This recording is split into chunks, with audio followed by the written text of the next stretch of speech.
Vijayawada university మంచి భవిష్యత్తు కోసం తెలుగు విద్యార్థులు ఇష్టపడే యూనివర్సిటీ. కాల్ 9059052378 9059052379.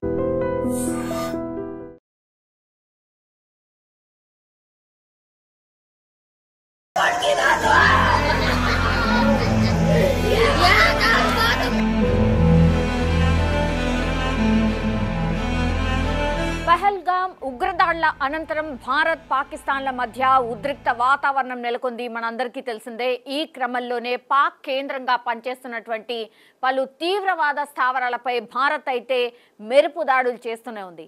ఈ క్రమంలోనే రెండు దేశాల మధ్య ఒక యుద్ధం కొనసాగుతోంది. దేశంలోని సరిహద్దు రాష్ట్రాలపై ఇప్పుడు పాకిస్తాన్ సైన్యం దాడులు కూడా చేస్తోంది. దీన్ని భారత సైన్యం ధీటుగా తిప్పికొడుతున్న పరిస్థితి. ఈ యుద్ధంలో ఇప్పటికే పలువురు సైనికులతో పాటుగా సామాన్యులు కూడా చనిపోయారు. జమ్మూ కాశ్మీర్లో పాకిస్తాన్ మూకలు జరిపినటువంటి కాల్పుల్లో తెలుగు జవాన్ వీర మరణం పొందినట్టుగా సమాచారం అయితే అందుతోంది. మృతి చెందిన జవాన్ను మురళీ నాయక్గా గుర్తించారు. ఇతనే మురళీ నాయక్. మురళిది ఆంధ్రప్రదేశ్ రాష్ట్రంలోని సత్యసాయి జిల్లా కల్లితండా అని కూడా తెలుస్తోంది.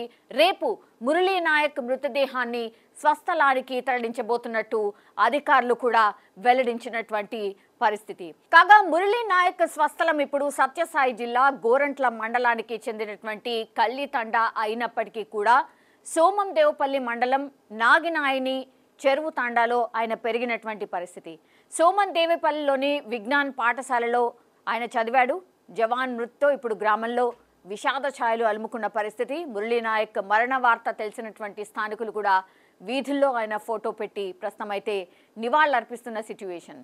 అదే సమయంలో ఇప్పుడు పాకిస్తాన్కు వ్యతిరేకంగా కూడా అక్కడ ఉన్నటువంటి స్థానికులు విలేజ్ వాళ్ళు పూర్తిగా నినాదాలు చేస్తున్న పరిస్థితి కనిపిస్తోంది. ఇప్పుడు మురళీ నాయక్ మృతి పట్ల ఆంధ్రప్రదేశ్ సీఎం కూడా సంతాపం తెలియజేసిన పరిస్థితి కనిపిస్తోంది.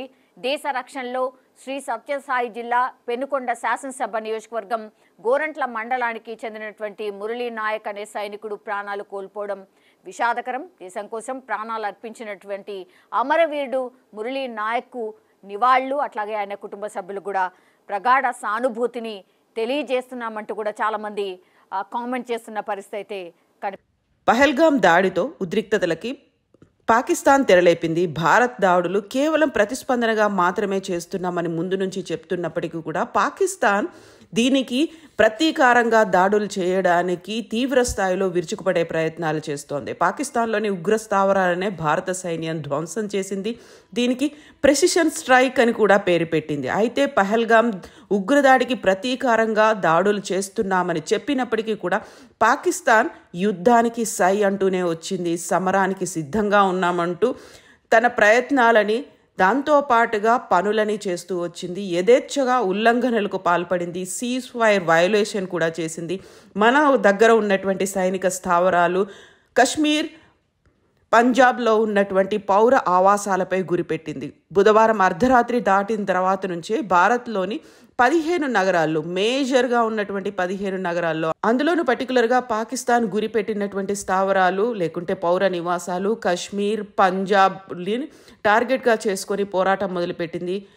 15 సైనిక స్థావరాలపై క్షిపణులు, డ్రోన్లతో దాడికి విఫలయత్నం చేసింది. ఆ దాడులని మన దగ్గర ఉన్నటువంటి S-400 ఎయిర్ డిఫెన్స్ సిస్టమ్, ఇది రష్యా నుంచి మనం దిగుమతి చేసుకున్నాము. దీన్ని సుదర్శన చక్రంగా అభివర్ణిస్తూ ఉంటారు. వాటిని తుత్తునియలు చేసింది, వాటిని తిప్పికొట్టింది. దీంతో లాహోర్ సహా పాకిస్తాన్కి చెందిన 9 ఎయిర్ డిఫెన్స్ వ్యవస్థలను భారత్ భీకరమైనటువంటి దాడులు చేసింది. బుధవారం అర్ధరాత్రి నుంచి భారత్పై పాక్ క్షిపణులు, డ్రోన్లతో 15 నగరాలపై గురి చేసింది.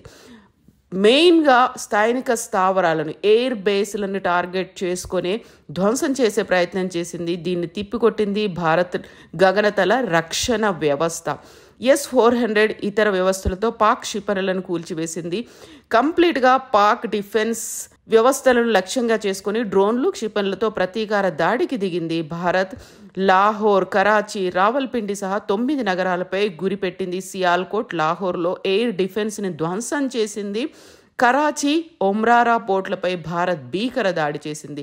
రంగంలోకి ఐఎన్ఎస్ విక్రాంత్ కూడా వచ్చింది. ఒక రకంగా చెప్పాలంటే త్రివిధ దళాలు అటాక్ అనేది ముమ్మరం చేశాయి. ఎయిర్ ఫోర్స్తో పాటుగా ఆర్మీ, నేవీ మూడు కలిసి రంగంలోకి దిగడం, పాక్ మీద భీకరమైనటువంటి దాడి చేయడంతో 1971 పునరావృతమైనట్టుగా కనిపిస్తోంది. కంప్లీట్గా ఐఎన్ఎస్ విక్రాంత్ గ్రూప్ నుంచి బ్రహ్మోస్ క్షిపణులు వర్షం కురిపిస్తున్నాయి. దీంతో ఇరు దేశాల మధ్య ఇక సమరమే అన్నటువంటి పరిస్థితి ఉంది. దీంట్లో మెయిన్గా ముందు నుంచి మన ఆర్మీ ఆఫీసర్స్ చెప్తూ వస్తున్నారు, రిటైర్డ్ ఆఫీసర్స్ కూడా చెప్తున్నటువంటి పరిస్థితి. 70 ఏళ్లుగా పాకిస్తాన్ నుంచి విడిపోవాలని బలూచిస్తాన్ కూడా పోరాటాలు భీకరంగా చేస్తూ వస్తుంది. అక్కడ కూడా ఒక సపరేట్ ఆర్మీని మెయింటైన్ చేసుకున్నారు. ప్రేక్షకులకు గుర్తుండే ఉంటుంది, బలూచిస్తాన్కి సంబంధించి అక్కడ ఉన్నటువంటి లిబరేషన్ ఆర్మీ పాకిస్తాన్ నుంచి బయలుదేరినటువంటి ఒక ట్రైన్ని కూడా హైజాక్ చేశారు. తమ డిమాండ్లను నెరవేర్చుకుంటామని చెప్పారు.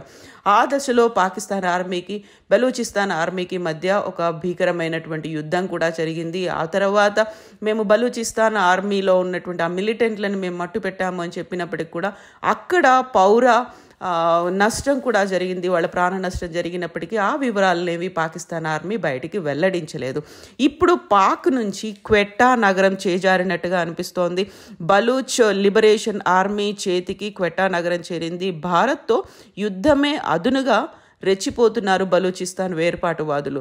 సో ఇది తొందరలోనే ఈ సమసిపోతుంది, పాకిస్తాన్కు 4-5 ముక్కలుగా విడిపోతుంది అంటూ గతంలోనే పాకిస్తాన్కి సంబంధించి యుద్ధంలో పార్టిసిపేట్ చేసినటువంటి కొంతమంది మన సైనికులు, మేజర్లు, ఆఫీసర్లు చెప్తూ వస్తున్నారు. ఇప్పుడు పాకిస్తాన్కి ఒక ఎండ్ కార్డ్ పడుతోంది, తొందరలోనే పాకిస్తాన్కి ఎండ్ కార్డ్ పడుతోంది అనేటువంటి మాటని వాళ్ళు తీవ్ర స్థాయిలో చెప్తూనే వస్తున్నారు. పాకిస్తాన్ ఒక్కటిగా ఉండదు, ఇప్పుడు పాకిస్తాన్ 4-5 ముక్కలుగా అవుతుంది అన్నట్టుగా బెలూచిస్తాన్ బెలూచిస్తాన్ లిబరేషన్ ఆర్మీ పాక్ ఆర్మీపై భీకర దాడులు చేస్తోంది. క్వెట్టాని వదిలి అక్కడి నుంచి పాకిస్తాన్ ఆర్మీ కూడా పరారైనటువంటి పరిస్థితి ఉంది, అక్కడ లేకుండా పోయినటువంటి పరిస్థితి.